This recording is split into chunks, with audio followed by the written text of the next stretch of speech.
Bolbol mga idol, hindi kinaya ang pamimisikal ng Rain or Shine. Glenn Cobontin at Jalen Johnson suspended. Gumagawa nga ng impressive na performance itong si Bolbol sa kanyang debut game mga idol.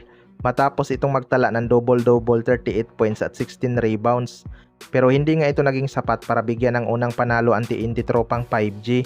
Galit na galit nga si Coach Chot Reyes sa performance ng TNT Tropang 5G.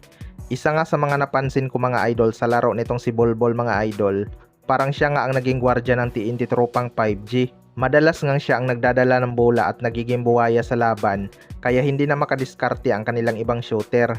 Kahit sabihin nating 38 points ang kanyang nagawa, wala namang naambag halos ang kanilang mga locals dahil kapag hawak ni Bolbol ang bola, hindi nga ito nakakaikot sa mga open shooter.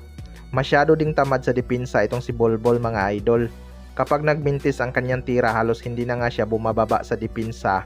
Kung pinapadiskarte lang ni Bolbol ang mga gwardya ng TNT at mag-aabang na lang siya ng pasa sa ilalim, hindi rin naman malabong magagawa niyang umiskor ng malaki. Wala namang makakapigil sa kanya kapag tumira siya sa ilalim. Madalas kasing nasa labas naglalaro itong si Bolbol kaya kapag nagmintis, wala nang kukuha sa rebounds. Kahit sabihin nating naka 16 rebounds siya, mababa nga yan para sa isang 7-3. 'Di ba? Mas marami pang nakukuhang rebounds ang ibang import. Samantala sa ibang balita naman mga idol, Glenn Cobontin at Jalen Johnson suspended. Naging intense nga ang laban ng TNT Tropang 5G at Rain or Shine mga idol.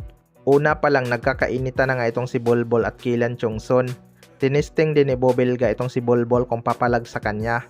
Pero ang naging highlights talaga sa laban na yan ay ang suntukan ni Glenn Cobontin at Jalen Johnson. May mali din kasi ang referee mga idol. Kahit may contact na hindi man lang sila pumito hanggang nagkapalitan ng kamao ang dalawang player. Pareho namang na-run out ang dalawa mga idol at humihingi na rin ng tawad ang import ng Rain or Shine. Nabigla lang daw kasi siya sa ginawa ni Glenn Cobontin, kaya napalaban na lang din siya. Hindi naman na daw yun mauulit pero dahil penalty to nga ang naging hatol sa kanila mga idol, posibleng may 1 game suspension silang dalawa.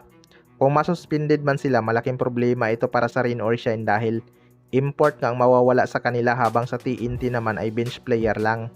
Pero hindi naman ganun kagrabe ang naging suntukan mga idol para hahantong sa suspension ng player. 'Di ba?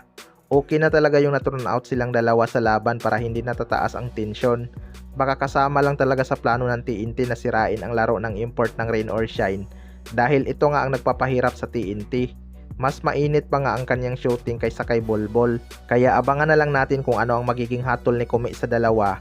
Baka palalampasin na lang yan.